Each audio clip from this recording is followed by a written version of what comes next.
नया लेक्चर। और इस लेक्चर में बच्चों आज हम बात करने वाले हैं उसी टॉपिक के बारे में जिसको हम पिछले क्लास में पूरा नहीं कर पाए थे, और मुझे लगता है आपको अच्छे से ध्यान होगा कि वो टॉपिक कौन सा था। ली शेतेलिए सिद्धांत, इसको हम देखने वाले हैं डिटेल में। ठीक है, चल तो देखते हैं क्या है इसके अंदर। तो कुछ क्वेश्चन हमने पिछली क्लास में किए थे। चलिए इस क्लास में भी मैं आपके लिए कुछ क्वेश्चन लाया, मतलब आप देख सकते हैं क्वेश्चन प्रैक्टिस करने में मैंने किसी क्लास में कोई कमी नहीं छोड़ी। मानते हो ना? लाइव चैट में थम्स अप तो दिखाओ। हर लेक्चर में मैंने आपको तीन चार या किसी किसी लेक्चर में तो 5 से 6 और 7 क्वेश्चन भी करवाए हैं। तो हम किसी लेक्चर में कोई क्वेश्चन प्रैक्टिस में कमी नहीं छोड़ेंगे, क्योंकि इन चैप्टर के अंदर बेटा क्वेश्चन प्रैक्टिस ही हमें चैप्टर सिखा सकता है। जितनी प्रैक्टिस कर सकते हो करो। ठीक है, तो मैं आज भी आपके लिए कुछ क्वेश्चन लेके आया हूँ। ठीक है, तो जैसे ये देख सकते हैं आप क्वेश्चन, ये देख सकते हैं, ये देख सकते हैं, तो इनको हम देखेंगे। ये क्वेश्चन देखिए, ठीक है, तो इनकी हम एक एक करके बात करेंगे। चल तो हम पढ़ रहे थे ली शेतेलिए का सिद्धांत, राइट। और ली शेतेलिए के सिद्धांत में हमने सांद्रता का प्रभाव पढ़ लिया था।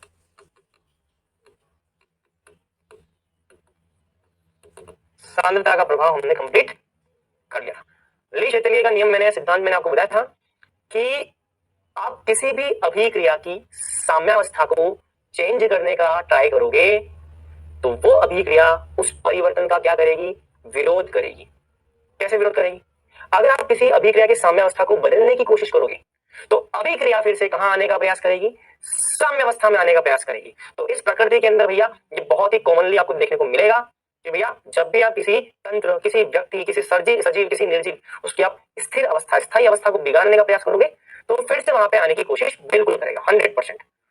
तो यही है ली शेतेलिए का सिद्धांत कि भैया आप जब भी किसी रासायनिक अभिक्रिया की साम्यावस्था को बदलने का प्रयास करते हैं तो रासायनिक अभिक्रिया उसका विरोध प्रदर्शन करती है। और विरोध कैसे करेगी? फिर से साम्यावस्था में आकर के विरोध प्रदर्शन करेगी। तो अभिक्रिया हमेशा उस दिशा में जाएगी जिस दिशा से उसको साम्यावस्था प्राप्त हो सके। हमने बताया था एक कारक सांद्रता का प्रभाव। अब हम बात करेंगे यहाँ पे दूसरे कारक आयतन के प्रभाव की। अच्छा, यहाँ पे एक चीज मैं आपको बताना चाहूंगा, और वो ये कि ठोसों की सांद्रता में परिवर्तन से अभिक्रिया पर किसी प्रकार का कोई प्रभाव नहीं होता। कितने बच्चों को मेरी बात समझ में आ रही है? ठोसों की सांद्रता में, मान लो मैंने कोई अभिक्रिया लिखी, ये देखो कैल्शियम कार्बोनेट सॉलिड, ये देता है calcium oxide solid plus CO2 gas. अब इस अभिक्रिया के लिए अभिक्रिया गुणांक क्या लिखोगे? उत्पाद की सांद्रता, उत्पाद कौन कौन है? CO2 और कौन है? Calcium oxide. लेकिन ये तो ठोस है, तो ठोस की सांद्रता यहाँ पे क्या आएगी? 1 आएगी। ये भी ठोस है, इसकी सांद्रता यहाँ पे क्या आएगी? 1 आएगी। तो ये बात मैं आपको बता चुका हूं कि ठोसों की सांद्रता में किसी भी तरह का कोई परिवर्तन करो, Q के मान में कोई बदलाव नहीं आता, और Q का मान साम्य पर Kc के बराबर है। तो साम्य स्थिरांक और Q दोनों बराबर बराबर, किसी तरह का कोई परिवर्तन नहीं, कोई चेंज नहीं। अभिक्रिया जैसी है वैसी की वैसी रहेगी। ध्यान रखना यहाँ पे एक बात, ठोस की, ऐसा लिख लो, शुद्ध ठोस की सांद्रता में परिवर्तन का कोई प्रभाव नहीं पड़ता। ये चीज आपको ध्यान रखनी है, शुद्ध ठोस की सांद्रता में परिवर्तन का कोई प्रभाव नहीं पड़ता। अब आते हैं दूसरे पर। दूसरा टॉपिक है यहाँ पर, दूसरा पॉइंट है आयतन का प्रभाव। अब आयतन का प्रभाव भी हमको वैसे ही समझाना जैसे कि अभी तक हमने बातें की है। तो देखो, मान लो मैं किसी एक अभिक्रिया लिखता हूँ PCl5, इसका मैं करता हूँ विघटन, ये बन गया PCl3 गैस और निकल गई Cl2 गैस। ठीक है, अब इस अभिक्रिया के लिए मैं अभिक्रिया गुणांक लिखता हूँ PCl3 की सांद्रता, Cl2 की सांद्रता और क्रियाकारक PCl5 की सांद्रता। ठीक है, अच्छा यहाँ पे हम सांद्रता की जगह क्या लिख सकते हैं? मोल बटा आयतन। मोल बटा पीसी, मोल बटा आयतन किसका? PCl3 का। भाई सांद्रता क्या होती है? सांद्रता को किसमें व्यक्त करते हैं? मोलता में ना। तो मोल बटा आयतन किसका? PCl3 का। और इसके लिए मोल बटा आयतन किसका? Cl2 का। ठीक है, यहाँ पे आ जाएगा मोल बटा आयतन PCl5 का। क्या आ जाएगा? PCl5। अब अगर मैं इन सबको सॉल्व करूं तो देखो यहाँ पे लिख सकता हूँ मोल किसके? PCl3 के, तो मोल PCl3 के डॉट मोल किसके? Cl2 के, मोल आ जाएंगे Cl2 के, डिवाइडेड बाय नीचे मोल किसके आएंगे? PCl5 के। जिस बर्तन के अंदर ये तीनों लोग उपस्थित हैं, जिस बर्तन के अंदर PCl5, PCl3 और Cl2 तीनों उपस्थित हैं, उस बर्तन का आयतन तीनों के लिए क्या होगा, v होगा। तीनों के लिए आयतन v v v है। ये आयतन से ये आयतन कट जाएगा क्योंकि आयतन तीनों का समान है, तो ये आयतन भी ये आयतन भी कट जाएगा, केवल क्या बचेगा, v बचेगा। तो यहाँ नीचे क्या आ जाएगा फॉर्मूला में, केवल v आ जाएगा। समझ लो, इसका मतलब अगर आप आयतन को परिवर्तित करते हो तो q का मान बदलेगा। जैसे कि यदि आप आयतन को बढ़ा देते हो, यदि आप आयतन को बढ़ा देते हो, अगर आप आयतन को बढ़ाओगे तो देखो, अगर आप आयतन को बढ़ाओगे तो q का मान क्या हो जाएगा, q का मान कम हो जाएगा। यदि मैं आयतन को बढ़ाऊंगा तो q का मान क्या होगा, q का मान कम होगा। और अगर q का मान कम हो गया k से, तो अभिक्रिया कहां जाएगी, अभिक्रिया अग्र दिशा में जाएगी। अभिक्रिया कहां जाएगी, अग्र दिशा में। चलो अब हम उल्टा सोचते हैं। मान लो आपने बर्तन का आयतन कम कर दिया, अगर ये कम करोगे तो q आपका बढ़ जाएगा। और अगर q आपका बढ़ गया, अगर आप आयतन v को कम करोगे तो q आपका बढ़ जाएगा। और अगर q ज्यादा हो गया k से, तो अभिक्रिया कहां जाएगी, अभिक्रिया पश्च दिशा में जाएगी। अभिक्रिया कहां जाएगी, पश्च दिशा में। तो इस तरह से हम चीजों को कर सकते हैं। ध्यान रखना, अगर आपने आयतन में किसी भी तरह का कोई परिवर्तन किया तो साम्यावस्था को प्राप्त करने के लिए अभिक्रिया परिवर्तन के अनुसार चलने लगी। अगर आपने आयतन को बढ़ाया इस अभिक्रिया में तो अग्र दिशा में जाएगी साम्यावस्था को प्राप्त करने के लिए। अगर आपने आयतन को कम किया इस अभिक्रिया में, अभिक्रिया पश्च दिशा में जाएगी। तो ये ध्यान रखना है, ठीक है। आयतन का प्रभाव हम ऐसे देखें। चलिए नंबर 3 है दाब का प्रभाव। किसका, दाब का प्रभाव, प्रेशर का इफेक्ट। अब प्रेशर का इफेक्ट समझने के लिए यहाँ पर भी हम एक अभिक्रिया लेते हैं। चलो एक अभिक्रिया में प्रेशर का इफेक्ट समझने के लिए लेता हूँ। जैसे कि मान लीजिए 2HI गैस, ये देता है H2 gas plus Cl2 gas, ठीक है। एक बात ध्यान रखना, जब भी आपको किसी अभिक्रिया के लिए कोई भी बात पूछी जाए, किसी का प्रभाव पूछा जाए, तो आप हर अभिक्रिया के लिए पहले Q का व्यंजक लिख लें।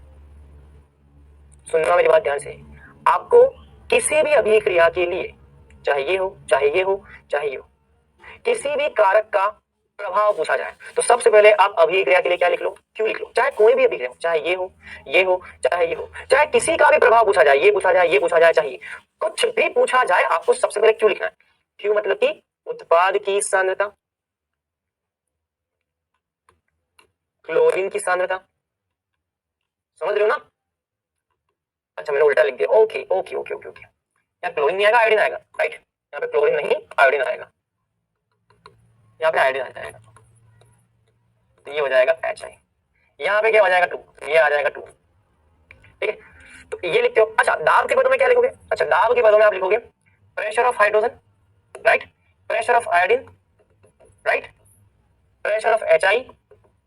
दाब के पदों में ऐसे लिखोगे, स्क्वायर तो ये स्क्वायर हो जाएगा, ऐसे लिखोगे। अच्छा इसके अलावा आपको, इसके अलावा यदि आपको प्रेशर लिखने के बजाय बताओ प्रेशर ऑफ हाइड्रोजन क्या होगा, बताओ। प्रेशर ऑफ हाइड्रोजन बराबर हाइड्रोजन के मोल प्रभाज इनटू कुल दाब। प्रेशर ऑफ आयोडीन डाल्टन के नियम से क्या बोलेंगे, आयोडीन के मोल प्रभाज इनटू कुल दाब। बात समझ रहे हो। और HI, HI का दाब बराबर HI के मोल प्रभाज इनटू कुल दाब।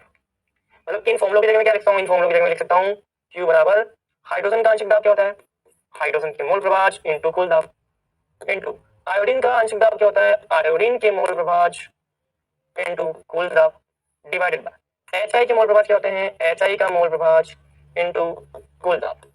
इसका स्क्वायर आ जाएगा, स्क्वायर तो स्क्वायर आ जाएगा। अब मैं इसको सॉल्व करूंगा, देखो ये P का स्क्वायर है, P के स्क्वायर से P पूरा कट जाएगा।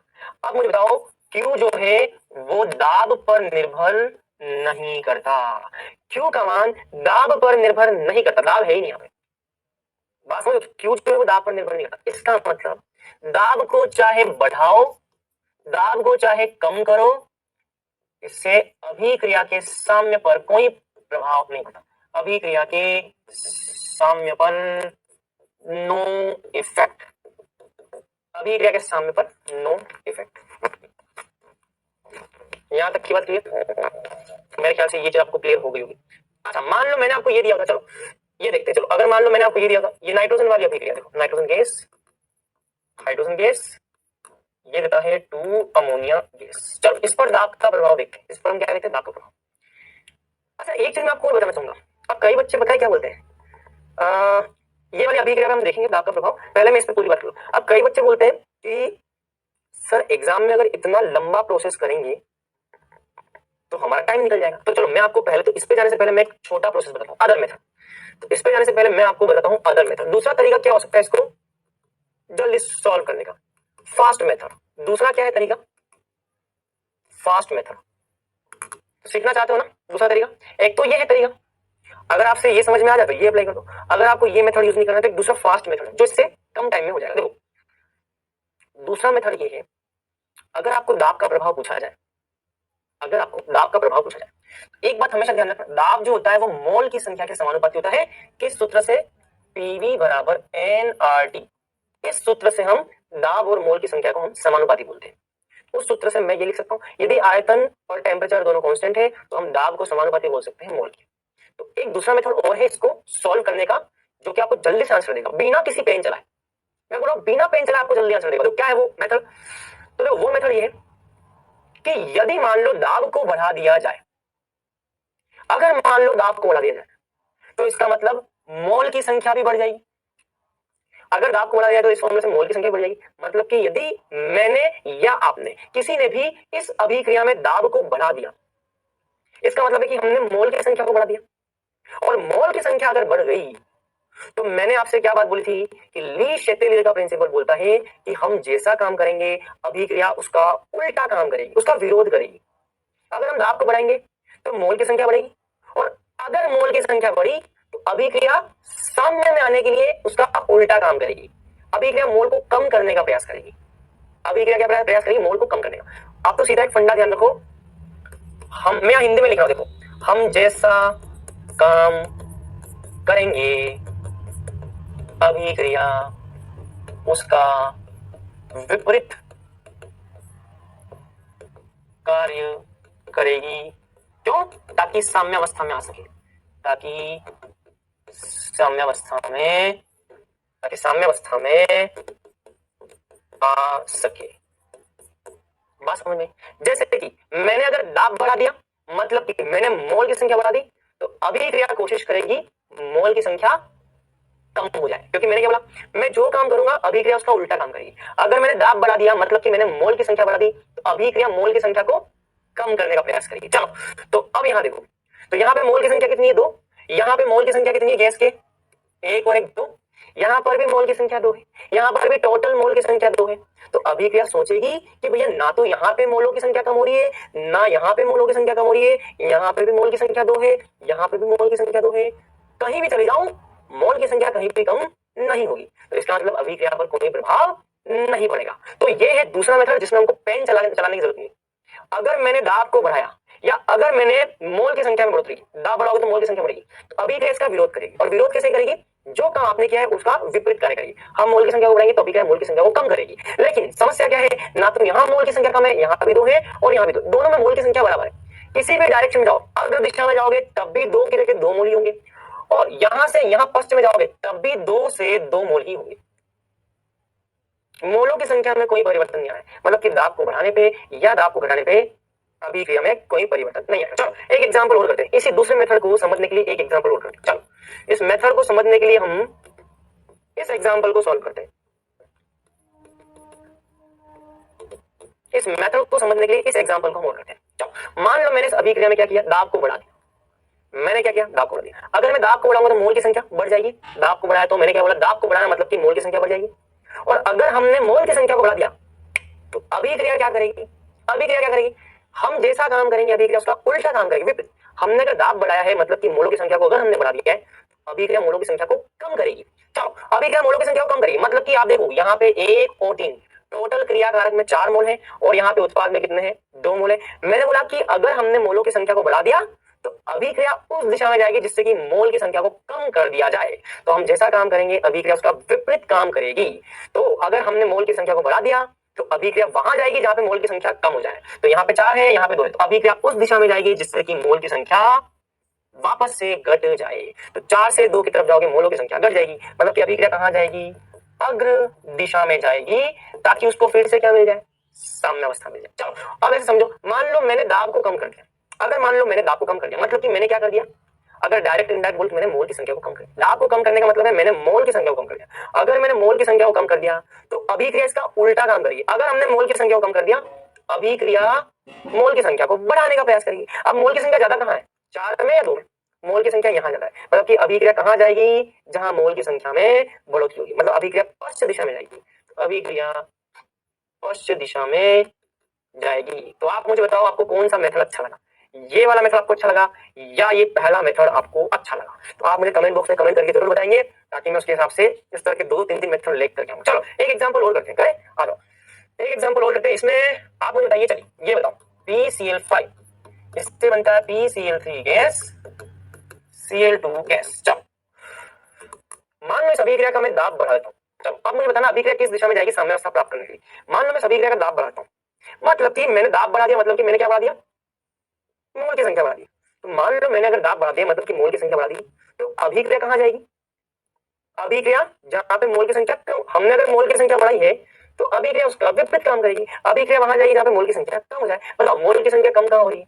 यहाँ पे 1 है और यहाँ पे 1 और 1 2 है, यहाँ पे 2 मोल है, यहाँ पे 1 मोल है। बताओ मोल की संख्या कम कहां होगी? 2 से 1 की तरफ। ऐसे जाओगे तो मोल की संख्या कम होगी, मतलब कि पश्चिम दिशा में। तो अभिक्रिया जाएगी पश्चिम दिशा में। और अगर मान लो आपने दाब को कम कर दिया, दाब को कम करने का मतलब आपने मोल की संख्या को कम कर दिया। दाब को कम करते हैं मतलब कि आपने मान लो मोल की संख्या को कम कर दिया। अगर आपने मोल की संख्या को कम कर दिया है तो अभिक्रिया कोशिश करेगी मोल की संख्या को बढ़ाने का। अब मोल की संख्या ज्यादा कहां हो रही है? यहाँ पे 1 है और यहाँ पे 2, तो मोल की संख्या ऐसे जाने पर ज्यादा हो रही है, अग्र दिशा में जाने पर, मतलब कि अभिक्रिया साम्य में आने के लिए कहां जाएगी? अग्र दिशा की ओर जाएगी। तो मेरे ख्याल से आपके लिए जो दूसरा मेथड है वो ज्यादा कन्वीनियंट है, ज्यादा आसान है, ज्यादा अच्छे से आप इसको यूज कर सकते हो। तो ये हो गया आपका दाब का प्रभाव। क्या हो गया? दाब का प्रभाव। चलिए अब आते हैं तीसरे पॉइंट पर, उत्प्रेरक का प्रभाव। इसका उत्प्रेरक का प्रभाव। चलिए उत्प्रेरक के प्रभाव की बात करते हैं। यार देखो आपको एक बात तो अच्छे से पता है, मैं पहले ही बता चुका हूं, उत्प्रेरक साम्य अवस्था को परिवर्तित नहीं करता। उत्प्रेरक जो है वो साम्य अवस्था को परिवर्तित नहीं करता। उत्प्रेरक कभी भी साम्य अवस्था को परिवर्तित नहीं करता, साम्य पर उसका कोई प्रभाव नहीं होता है। अगर आप उत्प्रेरक डाल दोगे तो अभिक्रिया पहले भी साम्य में थी, उत्प्रेरक डालने के बाद में भी साम्य में रहेगी। साम्य उत्प्रेरक के होने ना होने से साम्य पर कोई फर्क नहीं पड़ता। उत्प्रेरक से साम्य क्या रहता है? अप्रभावित।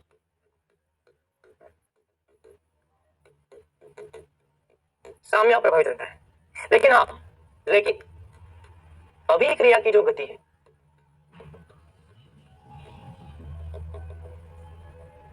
बढ़ जाती है। उत्प्रेरक से अभिक्रिया की गति जरूर बढ़ती है लेकिन साम्य अप्रभावित रहता है। और ध्यान रखना केमिस्ट्री में उत्प्रेरक का मतलब जनरली हम अभिक्रिया को बढ़ाने वाले से ही लेते हैं। कुछ उत्प्रेरक ऐसे भी होते हैं जो कि अभिक्रिया की गति को कम करते हैं, कुछ उत्प्रेरक ऐसे भी होते हैं जो कि अभिक्रिया की गति को कम करते हैं। लेकिन जनरली अगर उत्प्रेरक दे रखा है तो हम उसका मतलब ये निकालते हैं कि जो अभिक्रिया की गति को बढ़ाता है। तो ये चीज मैं आपको क्लियर करता हूँ। तो ये हो गया, ठीक है। तो नोट कर लो इसको, फिर हम इससे आगे की बात करें। नोट कर लो, क्लियर। चल अब आते हैं हम आगे के पॉइंट पर। ये हो गया उत्प्रेरक का प्रभाव। अब आते हैं नंबर 4 पर। नंबर 4 है अक्रिय गैस मिलाने पर। अक्रिय गैस मिलाने पर, अक्रिय गैस मिलाने पर क्या होता है? ठीक है, अक्रिय गैस मिलाने पर पहला है अक्रिय गैस आप यदि नियत आयतन पर मिलाते हो। अगर अक्रिय गैस हम नियत आयतन पर मिलाते हैं तो साम्य पर क्या प्रभाव पड़ता है वो हमको देखना है। ठीक है, ठीक है। तो देखो यार, अगर आप नियत आयतन पर अक्रिय गैस मिलाते हो, अक्रिय गैस का मतलब कौन? अक्रिय गैस मतलब कि हीलियम, नियोन, आर्गन, क्रिप्टॉन, ये अक्रिय गैस है। अगर इन अक्रिय गैसों को अगर आप किसी साम्य अवस्था के अंदर डालते हो, जैसे कि यार ये समझो, मान लो मैंने यहाँ पे लिखा सल्फर प्लस O2 SO2, ये कोई साम्य अवस्था है। ठीक है, अब इसके अंदर मैंने डाल दी क्या? Helium gas. क्या डाल दी मैंने? Helium gas. लेकिन मैं आपको बोल रहा हूँ कि हीलियम गैस को डालने के दौरान आयतन क्या रहना चाहिए? बर्तन के आयतन में कोई परिवर्तन नहीं, आयतन नियत है। अब बताओ हीलियम को, अक्रिय गैस को इस साम्य में मिलाया जाए तो साम्य पर क्या प्रभाव पड़ेगा? अब ये किस दिशा में जाएगी? तो ध्यान रखना बेटा, अक्रिय गैस को यदि मैं नियत आयतन पर इस साम्य के अंदर मिला दूं तो इससे साम्य पर कोई प्रभाव नहीं पड़ेगा। साम्य पर कोई प्रभाव नहीं पड़ेगा। क्यों? ऐसा क्यों बताता हूं मैं आपको। ऐसा इसलिए भैया क्योंकि आपका आयतन जो है ये आयतन है नियत, आयतन में कोई परिवर्तन नहीं हुआ। जैसे कि यार ये देखो, ये देखो आयतन, मैं बोल रहा हूं कि आयतन जो है ये आयतन, इस अभिक्रिया की बात करते, चलो इस अभिक्रिया की बात करते हैं। नियत आयतन पर इस अभिक्रिया में मैंने अक्रिय गैस मिला दी। आप मुझे बताओ, अगर इस अभिक्रिया के लिए आयतन नियत है, अगर ये नियत है, ये नियत है, अगर ये बदलता नहीं, अगर ये नहीं बदलेगा तो क्यू में कोई परिवर्तन नहीं होगा। मतलब कि क्यू के हमेशा बराबर रहेगा, इसमें कोई परिवर्तन नहीं, मतलब कि क्यू और के बराबर होंगे। और जब क्यू और के बराबर होंगे तो अभिक्रिया सामने पर ही रहेगी मेरे भाई। उसमें किसी प्रकार का कोई परिवर्तन नहीं होगा। तो जब आयतन बदल ही नहीं रहा है, आयतन जब नियत है, तो Q का मान थोड़ी ना बदलेगा यार, Q का मान तो वही रहेगा। और Q का मान जब वही रहेगा K के बराबर, ना तो अभिक्रिया अग्र दिशा में जाएगी, ना अभिक्रिया पश्चिम दिशा में जाएगी, मतलब कि क्या हो जाएगा, साम्य पर कोई प्रभाव नहीं पड़ेगा। ये यहाँ पर एक बहुत ज्यादा इंपॉर्टेंट पॉइंट है जो कि आपको ध्यान रखना है।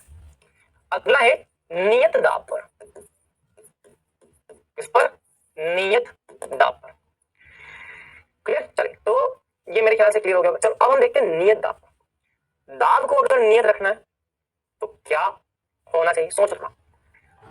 दाब को नियत रखना है, चलो जैसे कि मान लो मैं इस अभिक्रिया की बात करता हूँ, N2 gas plus 3H2 gas इस बर्तन के अंदर, बर्तन थोड़ा बड़ा बड़ा बना लेते हैं यार ताकि समझने में आसानी।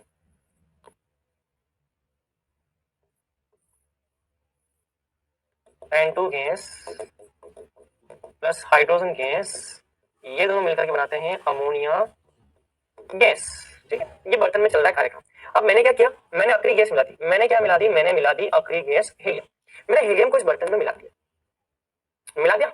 लेकिन ध्यान रखना, हीलियम को जब इस बर्तन में मिलाओ तो इस मिश्रण का जो कुल दाब है वो नियत रहना चाहिए। लिखा है ना, दाब नियत रहना चाहिए, मतलब कि आपको मिश्रण का जो कुल दाब है, ये कुल दाब जो है, ये दाब आपको नियत रखना पड़ेगा। अब मुझे एक बात बताओ, आप इसको नियत रखना चाहते हो, आप इसको नियत रखना चाहते हो ना, कुल दाब को नियत रखना चाहते हो। जब आप अक्रिय गैस मिलाओगे तो ये जो कुल दाब है, ये दाब किस किस से मिलकर के बनेगा, एक तो अक्रिय गैस का दाब होगा इसमें, भाई अक्रिय गैस मिलाइए ना, तो अक्रिय गैस मिलाओगे तो जो कुल दाब होगा वो किस किस का बनेगा, कुल दाब जो बनेगा वो अक्रिय गैस को मिलाने से बन रहा है प्लस ये अभिक्रिया मिश्रण का बन रहा है। अभिक्रिया मिश्रण में उपस्थित गैस मिश्रण का बन रहा है। जैसे कि मैं आपको एक बात बताऊं, जैसे मैं आपको एक सिंपल सी चीज बताऊं यार, यहाँ पे लिखता हूँ, चलो हटाओ, मैं यहाँ पे लिखता हूँ, देखो थोड़ा सा इसमें है ना खोपड़ी लगानी पड़ेगी आपको। जैसे मान लो मैंने लिखा N2 gas plus 3H2 gas, इन दोनों को मिलाकर के मैंने लिखा 2NH3 गैस। समझना बेटा ध्यान से, अक्रिय गैस मिलाने से पहले यहाँ पर मान लो दाब आपका है 10 एटमॉस्फेयर। समझना बेटा ध्यान से, अब समझ में आएगा, मैं नंबर ले रहा हूँ, इससे हमारा 100% समझ में आ जाएगा। मैंने अभी अक्रिय गैस नहीं मिलाई इसके अंदर, मैंने इस साम्य में अक्रिय गैस नहीं मिलाई, तो मैंने ये जो साम्य है ना, इस साम्य के अंदर मैंने अक्रिय गैस नहीं मिलाई है। अभी जो मेरा कुल दाब है, ये कुल दाब कितना है, 10 एटमॉस्फेयर। कितना है, 10 एटमॉस्फेयर। और ये जो 10 एटमॉस्फेयर आ रहा है वो किसकी वजह से आ रहा है, वो नाइट्रोजन के दाब के कारण आ रहा है, हाइड्रोजन के दाब के कारण आ रहा है, अमोनिया के दाब के कारण आ रहा है। मतलब कि जो 10 एटमॉस्फेयर ये पूरा का पूरा हाइड्रोजन, नाइट्रोजन, अमोनिया, इन तीनों गैसों के मिश्रण के दाब के कारण ये दाब बन रहा है। अब मैं दूसरी कंडीशन दे रहा हूं, मैंने क्या किया, मैंने इसमें अक्रिय गैस मिला दी हीलियम। समझना बेटा ध्यान से, मैंने इसमें क्या मिला दी, अक्रिय गैस हीलियम मिला दी। अब जैसे ही मैं अक्रिय गैस हीलियम मिलाऊंगा, लेकिन किस पर, नियत दाब पर। मतलब कि अक्रिय गैस तो आप मिला रहे हो, लेकिन ध्यान रखना इस दौरान जो दाब पहले था वही दाब आपको नियत रखना है। तो पहले 10 एटमॉस्फेयर दाब इन तीनों गैसों के कारण था। अब जब आप अक्रिय गैस को मिला दोगे तो उसको मिलाने के बाद भी दाब को आपको 10 एटमॉस्फेयर ही रखना है। अक्रिय गैस को मिलाने पर, अक्रिय गैस मिलाने पर भी आपको दाब जो है वो 10 एटमॉस्फेयर ही रखना है। कितना रखना है, 10 एटमॉस्फेयर। और ये जो दाब आ रहा है वो अब किसके कारण आ रहा है, अब इन गैसों के कारण दाब तो आ ही रहा है। ये जो 10 एटमॉस्फेयर है वो हाइड्रोजन, नाइट्रोजन, अमोनिया, इन गैसों का आंशिक दाब तो है ही, साथ ही साथ अब ये 10 एटमॉस्फेयर अक्रिय गैस का भी तो कुछ योगदान होगा, हीलियम वाली गैस का भी तो कुछ योगदान होगा। इसका मतलब अब जो 10 एटमॉस्फेयर आएगा उसमें ये 4 गैसों के कारण दाब आएगा। तो ध्यान रखना, मुझे जो 10 एटमॉस्फेयर दाब पहले दे रखा था, अक्रिय गैस मिलाने के बाद में भी मुझको 10 एटमॉस्फेयर मेंटेन रखना है। मतलब कि ये 10 एटमॉस्फेयर जो बनेगा वो अब 3 गैसों के कारण नहीं, 4 गैसों के कारण बनना चाहिए।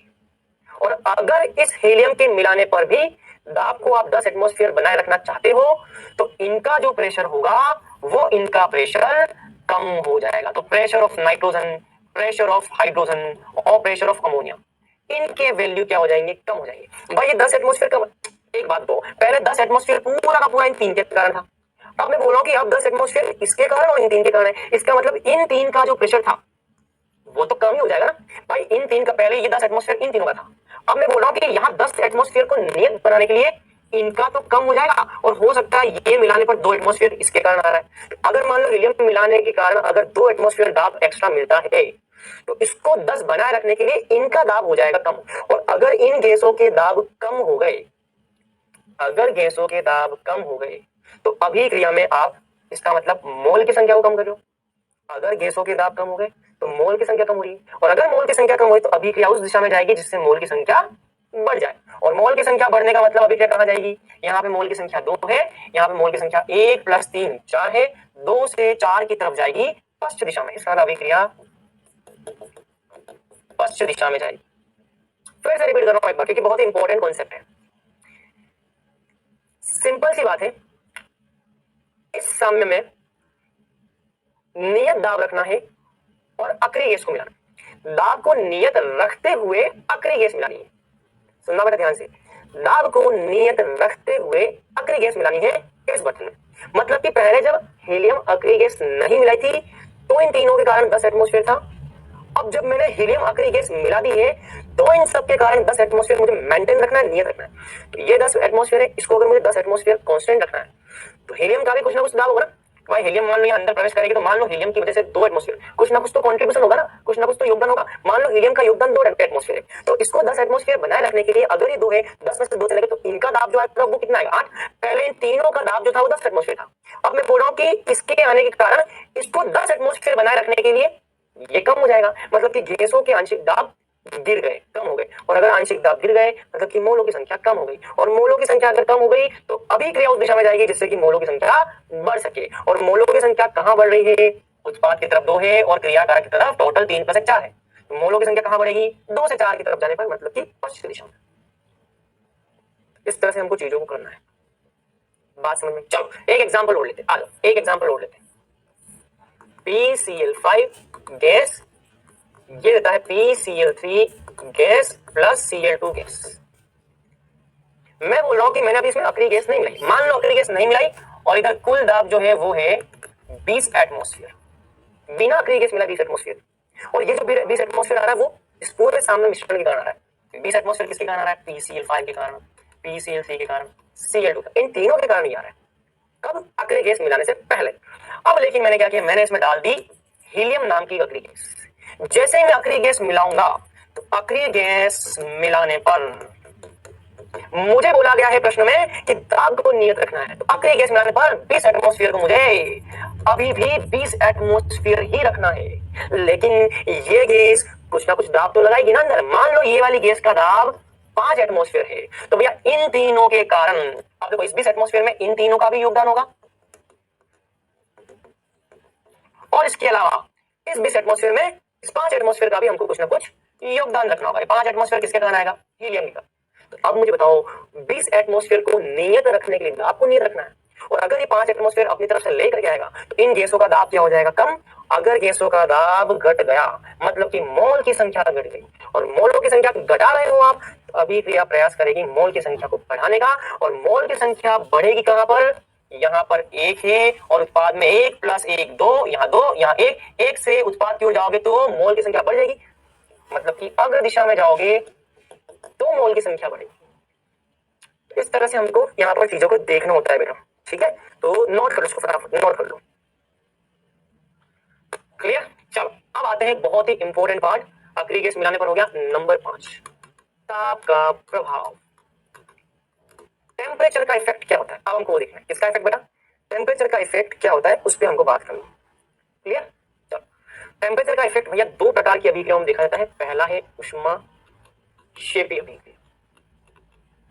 ऊष्माक्षेपी का मतलब ऐसी अभिक्रिया जिसमें ऊष्मा का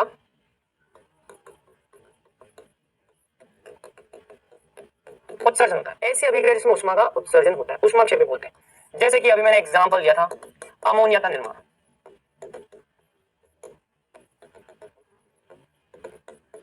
अमोनिया के निर्माण के दौरान ऊष्मा क्या होती है, ऊष्मा उत्सर्जित होती है। अमोनिया के निर्माण के दौरान ऊष्मा क्या होती है, ऊष्मा उत्सर्जित होती है। इस अभिक्रिया को हम ऊष्माक्षेपी अभिक्रिया बोलते हैं। अब आगे की बात है, ऊष्माक्षेपी अभिक्रिया पर ताप बढ़ाने पर क्या होता है वो हम देखने वाले, और ताप घटाने का प्रभाव क्या होता है वो हम देखने वाले। ठीक है, चलो। अच्छा मुझे एक बात बताओ, अगर मैं आपसे बोलूं कि यहाँ पे क्रियाकारक कौन कौन है, अगर मान लो मैं आपसे बोलूं कि यहाँ पे क्रियाकारक कौन कौन से, तो आप क्या बोलोगे, नाइट्रोजन और हाइड्रोजन। बोलोगे? अगर मैं बोलूँ यहाँ पे उत्पाद कौन कौन है, तो आप क्या बोलोगे? सर उष्मा और अमोनिया ये उत्पाद है। सर उष्मा उत्पाद कैसे हो गई? बाहर निकल रही है ना उष्मा, बन तो रही है। इन दोनों की क्रिया से उष्मा बन तो रही है ना, बाहर तो निकल रही है ना। और जो बाहर निकलता है, बनता है, जिसका निर्माण होता है, वो उत्पाद ही तो है भैया। उत्पाद की तरह तो व्यवहार प्रदर्शित करेगी, इसका उष्मा भी उत्पाद की तरह आ रही है। अब सुनना मेरी बात ध्यान से। अगर मैंने टेम्परेचर को बढ़ा दिया तो इसका मतलब हुआ कि उष्मा की सांद्रता को बढ़ा दिया। अगर मान लो कहीं पे 50 डिग्री टेम्परेचर है और कहीं पे 100 डिग्री टेम्परेचर है, तो टेम्परेचर को बढ़ाओगे तो गर्मी ज्यादा लगेगी ना। तो टेम्परेचर को बढ़ाने पे गर्मी, हीट, उष्मा बढ़ जाएगी। तो टेम्परेचर को बढ़ाने पे उष्मा बढ़ गई, उष्मा की मात्रा बढ़ गई, उष्मा की सांद्रता बढ़ गई। और अगर उष्मा की सांद्रता बढ़ गई, अब सुनना बेटा ध्यान से, तो क्यू का फॉर्मूला यहाँ पे क्या है देखो, अमोनिया की सांद्रता का स्क्वायर लिखूंगा। यहाँ क्या है? उष्मा की मात्रा लिखूंगा, क्रियाकारक N2 की सांद्रता, हाइड्रोजन की सांद्रता का क्यू लिखेंगे। टेम्परेचर बढ़ेगा तो उष्मा बढ़ेगी, टेम्परेचर बढ़ेगा तो उष्मा बढ़ेगी, उष्मा बढ़ेगी तो क्यू बढ़ेगा। और अगर क्यू ज्यादा हो गया, के से बढ़ गया, तो अभिक्रिया किस दिशा में जाएगी? पश्चिम दिशा में जाएगी मेरे दोस्त। मतलब कि साम्य प्राप्त करने के लिए अभिक्रिया पश्चिम दिशा में जाएगी। तो ऐसा होने पर अभिक्रिया कहां जाएगी? पश्चिम दिशा में जाएगी। चलो आगे की बात करते हैं। मान लो मैंने टेम्परेचर को कम कर दिया। अब अगर मैं टेम्परेचर को कम करूंगा, मान लो सर्दियों के दिन है, तो सर्दियों के दिनों में ठंड ज्यादा लगती है, गर्मी ज्यादा लगती है? तापमान कम है, -5 डिग्री, -10 डिग्री, -50 डिग्री, टेम्परेचर कम है भैया। टेम्परेचर कम है मतलब गर्मी कम लगेगी, गर्मी कम लगेगी मतलब कि उष्मा की मात्रा कम हो गई मेरे दोस्त, उष्मा कम हो गई। और अगर उष्मा कम हो गई, अगर उष्मा कम हो गई, तो Q का मान कम हो जाएगा। और अगर Q का मान कम हो गया कैसे? तो अभिक्रिया अग्र दिशा में जाएगी। मतलब कि यहाँ अभिक्रिया किस दिशा में जाएगी? अग्र दिशा में जाएगी। इसका मतलब किसी भी उष्माक्षेपी अभिक्रिया के लिए तापमान बढ़ाओगे, अभिक्रिया पश्चिम दिशा में जाएगी। और किसी भी उष्माक्षेपी अभिक्रिया के लिए तापमान को कम करोगे, अभिक्रिया अग्र दिशा में जाएगी। बात समझ में आ रही है? इसको मैं एक दूसरे तरीके से समझाता हूँ। एक तो ये तरीका हो गया, एक दूसरा तरीका बताता हूँ आपको, सुनोगे? ये सब रामायण लिखने की जरूरत नहीं, एक शॉर्टकट, मतलब कि छोटा मेथड जो मैं यूज करता हूँ, दिमाग लगा करके, माइंड लगा करके। एक दूसरा मेथड भी देखो। मान लो ये सब आपको, मान लो ये आपको नहीं पता, ये छोड़ो, इस सब को छोड़ो, हम केवल सोच करके बात करते हैं, दिमाग लगा करके। हमें बस इतना पता है कि भैया ये अभिक्रिया जो है वो उष्माक्षेपी, हमको तो केवल इतना सा पता है। मैं केवल और केवल इस अभिक्रिया को देखा, इसको मत देखो, ये भूल जाओ, इन सबको भूल जाओ, ठीक है? हम केवल इसकी बात करें। अब सुनना मैं क्या बोलूं। मान लो इसमें फोकस करो, अर्जुन को केवल चिड़िया की आंख दिखनी चाहिए। मान लो टेम्परेचर को बढ़ा दिया जाए, मान लो टेम्परेचर बढ़े इस अभिक्रिया के लिए। टेम्परेचर बढ़ने का मतलब मैंने अभी थोड़ी देर पहले बताया था कि गर्मी बढ़ जाएगी, उष्मा बढ़ जाएगी। अब मुझे एक बात बताओ, अगर टेम्परेचर बढ़ेगा और अगर गर्मी बढ़ेगी, मतलब कि उष्मा बढ़ेगी, तो मैंने आपको एक पॉइंट लिखवाया था मेरे दोस्त। क्या पॉइंट लिखवाया था? हम जैसा काम करेंगे अभिक्रिया उसका विपरीत कार्य करेगी। क्यों? ताकि सामने में आ सके। याद रखना ये लाइन, याद रखना, याद रखना ये लाइन। हम जैसा काम करेंगे अभिक्रिया उसका उल्टा काम करेगी, अपोजिट काम करेगी। मैंने क्या किया? मैंने टेम्परेचर को बढ़ाया, मतलब कि मैंने उष्मा को बढ़ा दिया। क्या कर दिया? उष्मा को बढ़ा दिया। आप मुझे बताओ उष्मा कहां बढ़ रही है? क्रियाकार की तरफ उष्मा ज्यादा है या उत्पाद की तरफ उष्मा ज्यादा है? कहां ज्यादा है बताओ फटाफट, लाइव चैट के अंदर कमेंट करके बताओ। मैंने बोला कि मैंने टेम्परेचर बढ़ा दिया, मतलब कि मैंने उष्मा बढ़ा दी। आप मुझे बताओ उष्मा कहां ज्यादा है? उत्पाद की तरफ। इसका मतलब हमने अगर उष्मा को बढ़ा दिया तो अभिक्रिया ऐसा काम करेगी जिससे कि उष्मा की मात्रा घट जाए। हम जो काम करेंगे अभिक्रिया उसका विपरीत कार्य करेगी। हम अगर उष्मा को बढ़ाएंगे अभिक्रिया उष्मा को घटाएगी। और अभिक्रिया की उष्मा कहां पे कम हो रही है? उत्पाद में कम हो रही है या क्रियाकारक में कम हो रही है? अभिक्रिया की उष्मा उत्पाद में कम है, सॉरी उत्पाद में ज्यादा है, क्रियाकारक में कम है। तो उष्मा कम कहां हो रही है? अगर हम उष्मा को बढ़ाएंगे तो अभिक्रिया उष्मा को कम करने का प्रयास करेगी। और उष्मा कम कहां हो रही है? क्रियाकारक की तरफ उष्मा कम हो रही है, मतलब कि अभिक्रिया पश्चिम दिशा में जाएगी। चलो दूसरे पे, मैंने टेम्परेचर को कम कर दिया।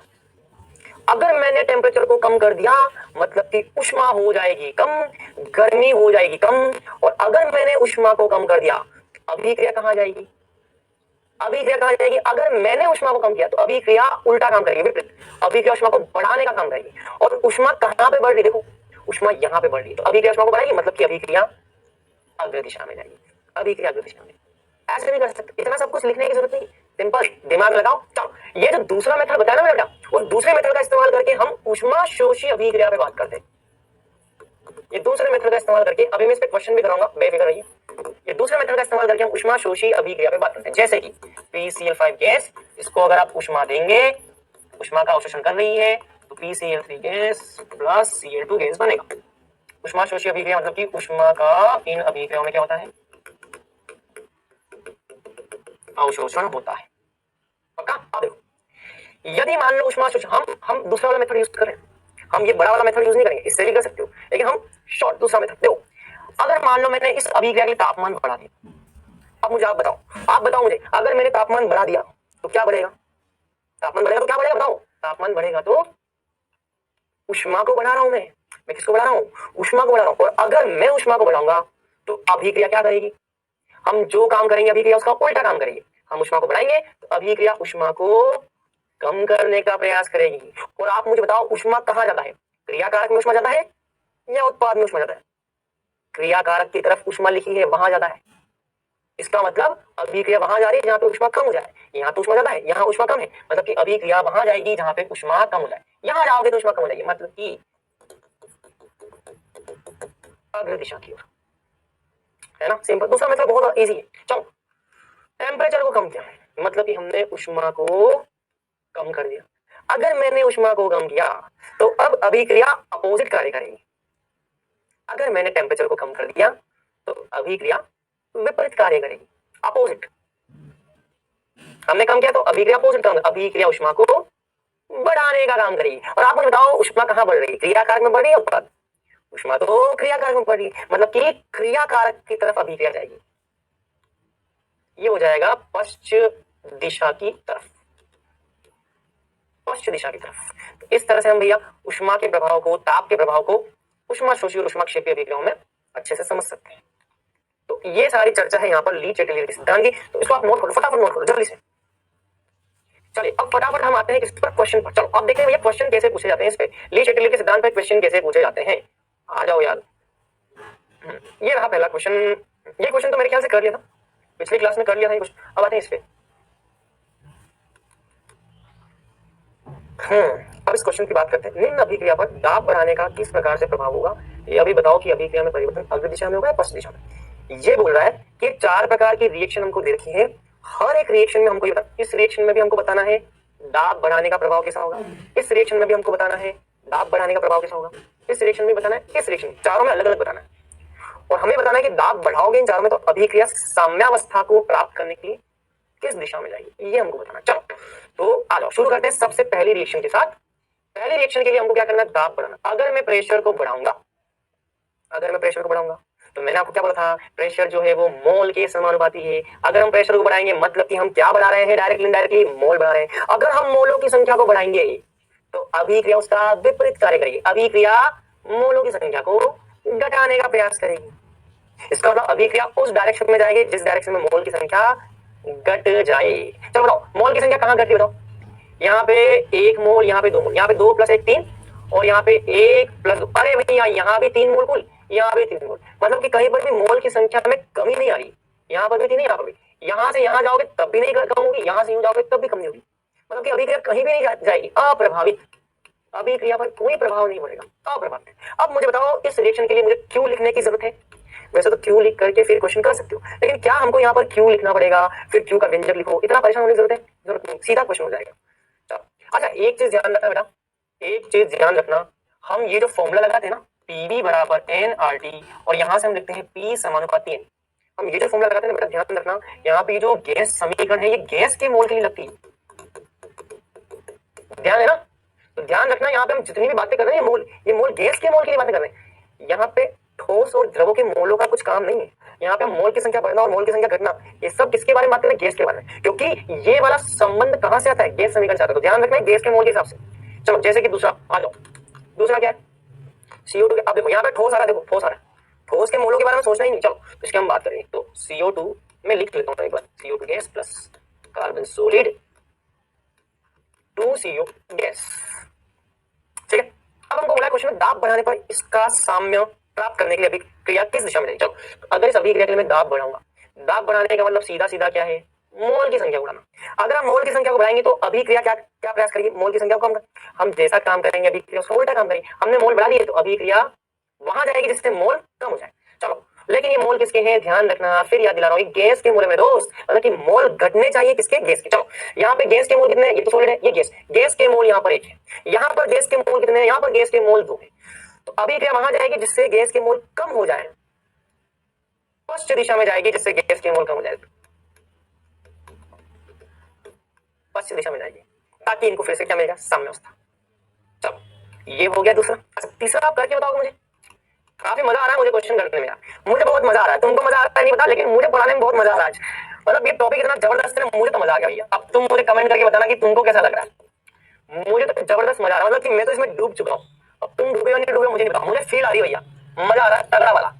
ली चैटलियर ने तो लाइव बना दिया, मतलब इस सिद्धांत ने क्वेश्चन को करने में मजा डबल कर दिया। चलो 6H2 गैस, ठीक है। चलो अब क्या बोला है, दाब बढ़ाने पर इस अभिक्रिया को फिर से सामने लाने के लिए कहां पे जाएगी अभिक्रिया। चलो दाब बढ़ाने पर यह अभिक्रिया किस दिशा में जाएगी, चलो आ जाओ देखो जाओ, दाब बढ़ाओगे तो मोल की संख्या बढ़ेगी, और मोल की संख्या अगर बढ़ गई तो हमें मोल की संख्या को घटाना, मतलब अभिक्रिया मोल की संख्या को घटाने का प्रयास करेगी। अगर हम मोल की संख्या को बढ़ाने का प्रयास करेंगे तो अभिक्रिया उसका उल्टा काम करेगी, अभिक्रिया मोल की संख्या को घटाने का काम करेगी। चलो अब मोल की संख्या घट गई, लेकिन ध्यान रखना किसके मोल, गैस के।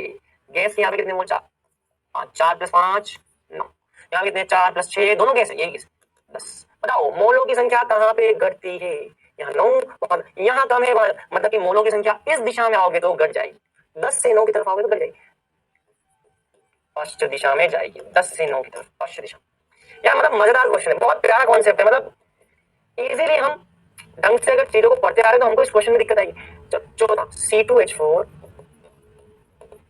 प्लस H2 गैस, ये करता है C2H6 गैस, ये देखा है। अब यहाँ पे भी हमको क्या बोला है, दाब बढ़ाने के लिए बोला है, अगर दाब को बढ़ाओगे तो मोलों की संख्या बढ़ेगी, और अगर आपने मोलों की संख्या बढ़ा दी तो अभिक्रिया इसका उल्टा काम करेगा, अभिक्रिया मोलों की संख्या को घटाने का काम करेगी। किसके मोल की संख्या, गैस के मोल की संख्या घटाने का काम करेगी। तो यहाँ पे गैस के कितने मोल है, 1 और 1, यहाँ पे गैस के 2 मोल है, और यहाँ पे गैस के कितने मोल है, यहाँ पे गैस के 1 मोल है। तो गैस के मोलों की संख्या घटेगी। अब देखो 2 से 1 की तरफ जाओगे तो घटेगी, मतलब कि अग्र दिशा में। लाइफ बन गई यार, मजा आ गया, मतलब ये आंसर। ऐसा ही क्वेश्चन आप करोगे। चलो मैं आपको एक क्वेश्चन देता हूँ होमवर्क में, ये वाला क्वेश्चन मैं आपको होमवर्क में दे दूं, तो ये क्वेश्चन मैं आपको देता हूँ होमवर्क, हाँ ये होमवर्क देता हूँ मैं आपको, उष्मा ठीक है, ठीक है, तो ये आपके लिए होमवर्क, इसको आप ट्राई करो, अपने होमवर्क में ट्राई करो, ठीक है। चलो बहुत आसान क्वेश्चन है, इजीली हो जाएगा। चल अब आएंगे इस क्वेश्चन पे, लेकिन इस क्वेश्चन को करने के लिए हमें एक बहुत ही शानदार थ्योरी पढ़नी पड़ेगी, और उसको हम बोलते हैं, अच्छा मैं एक क्वेश्चन और लेके आया, हाँ पहले हम ये क्वेश्चन करते हैं, चलो उसके थ्योरी पे आने से पहले हम ये क्वेश्चन करते हैं, ठीक है। हाँ एक क्वेश्चन बोल रहा है कि हमारे पास पहली समीकरण, दूसरी समीकरण और तीसरा, 3 समीकरण दे रखी है, हमें बताना है कि KC1 KC2 KC3 इन तीनों में क्या संबंध है। देखो चलो क्वेश्चन मैंने आपको समझा दिया है, 3 समीकरण है, KC1 KC2 KC3 इन तीनों में क्या संबंध है, संबंध निकालो करो। चलिए तो इसके बारे में आपने सोच लिया होगा कैसे करना है। अब देखो ये जो इक्वेशंस दे रखी 3 बेटा, इन तीनों में हमको मैच करना है, इनके साम्य स्थिरांकों को मैच करना है, किस तरह से हम जोड़ बाकी गुणा भाग क्या करें जिससे कि इनमें संबंध आ जाए। बस एक बात ध्यान रखनी, 2 समीकरणों को जोड़ोगे तो आपको उनके साम्य स्थिरांक का गुणा करना होगा, और अगर 2 समीकरणों को घटाओगे तो भाग लगाना होगा, ठीक है।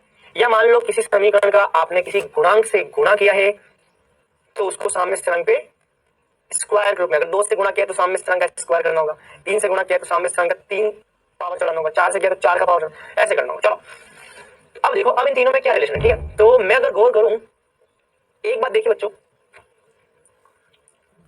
ये जो सेकंड समीकरण है, सेकंड वाली इक्वेशन, इस सेकंड वाली इक्वेशन को देखो, अगर मान लो मैं इसमें 2 का गुणा कर दूं, यहाँ भी 2 का गुणा हो जाएगा, यहाँ भी 2 का गुणा हो जाएगा, और यहाँ भी 2 का गुणा हो जाएगा, मतलब कि सेकंड वाली इक्वेशन जो है उसमें 2 का गुणा कर दो, और जब किसी संख्या का गुणांक का गुणा होगा तो उतनी घात चढ़ जाएगी, पक्का। चलो और इसमें 2 का गुणा कर दिया, अब इसमें मैंने 2 का गुणा क्यों किया, क्योंकि यहाँ पे NO2 के आगे 2 है, और यहाँ पे NO2 के आगे 2 है, NO2 के आगे 2, NO2 के आगे 2, मैं कैसे का स्क्वायर करना चाहती, इसका स्क्वायर करूंगा, इस समीकरण को 2 से गुणा करूंगा, मतलब कि इसका स्क्वायर करूंगा तो मुझे NO2 का 2 यहाँ पे, NO2 का 2 यहाँ पे सेम मिल जाएगा।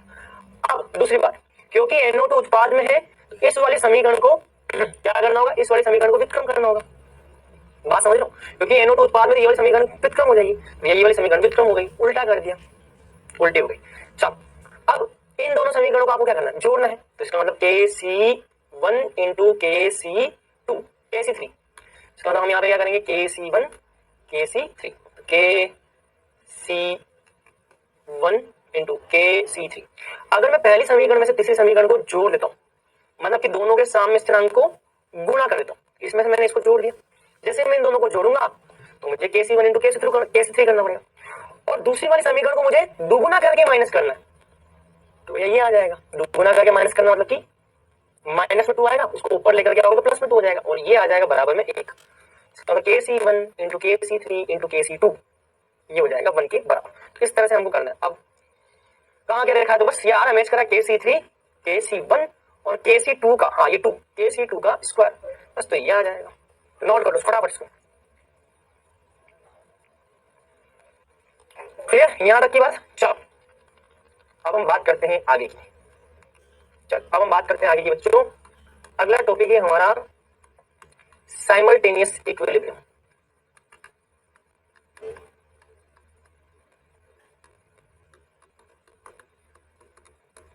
साइमल्टेनियस इक्विलिब्रियम, इसको हिंदी में बोलते हैं युगपत साम्य।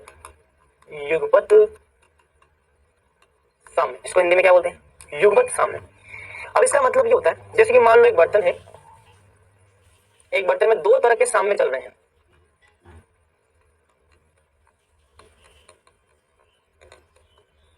और एक दूसरा साम्य चल रहा है ये वाला।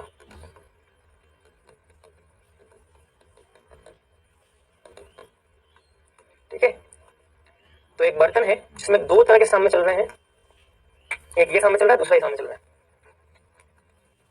ठीक है, तो युगपत साम्य का मतलब एक बर्तन है जिसमें दो साम्य अभिक्रियाएं चल रही है, या हो सकता है कई बार दो से ज्यादा भी चल रही हो एक बर्तन के अंदर, और इन दोनों ही साम्य में आप ये देखो कि एक घटक ऐसा है जो कि दोनों में क्या है, कॉमन है, यहां भी आ रहा है और यहां भी आ रहा है।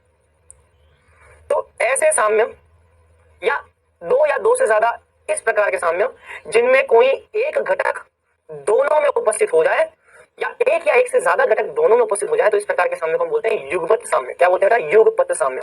तो युगपत साम्य का मतलब है दो या दो से अधिक साम्य,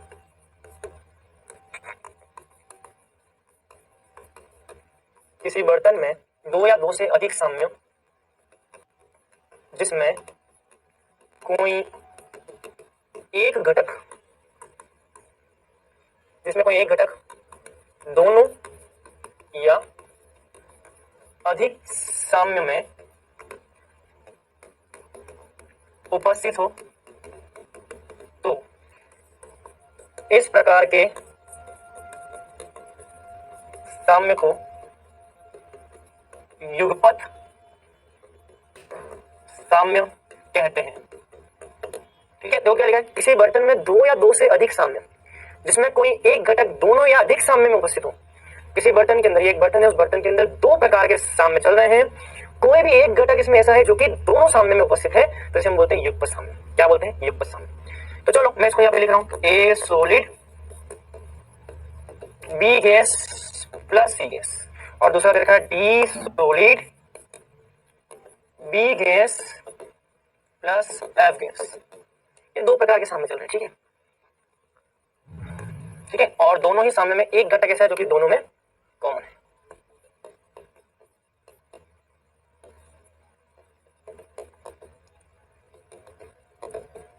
ठीक है, अब देखो, अब ये तो सॉलिड है, तो हम इसके दाब की बात नहीं करेंगे। साम्य पर क्या होगा, देखो साम्य पर मान लो साम्य पर इसका प्रेशर P है, मतलब कि अगर मैं इसका गुणांक 1 लिखा हूं, इसका गुणांक 1 लिखा हूं, मतलब कि इसका दाब P है तो इसका भी दाब क्या होगा, P।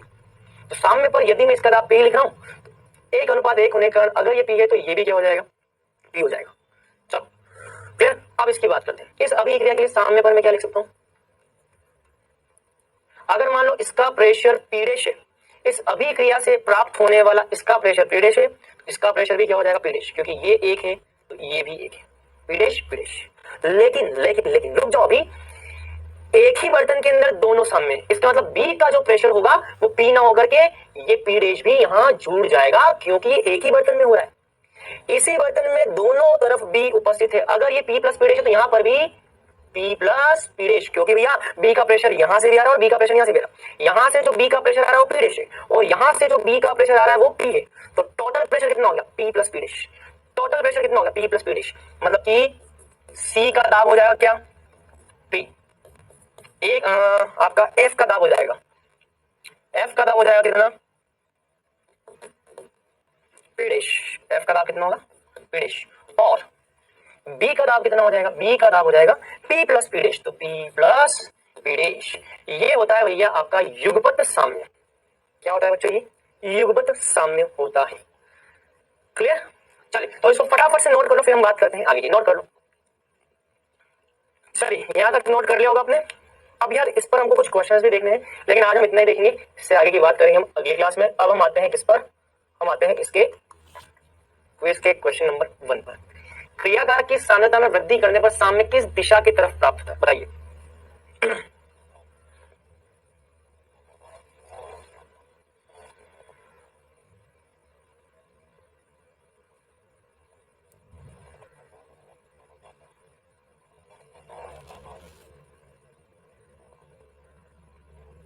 चलिए दूसरे क्वेश्चन पे आते हैं। नियत आयतन पर अक्रिय गैस मिलाने पर साम्य किस दिशा में प्राप्त होता है?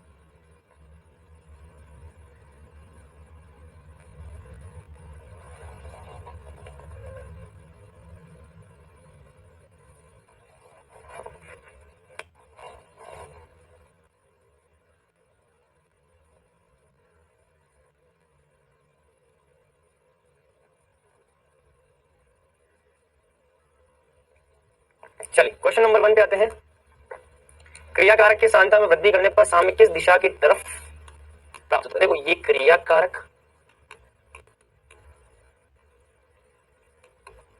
ये उत्पाद, सीधी सी बात है, क्रियाकारक की सांद्रता में वृद्धि करोगे तो अभिक्रिया कहां जाएगी? अग्र दिशा की ओर, अग्र आ जाएगा। अच्छा दूसरा क्या? नियत आयतन पर अक्रिय गैस मिलन पर साम्य किस दिशा की तरफ प्राप्त होता है?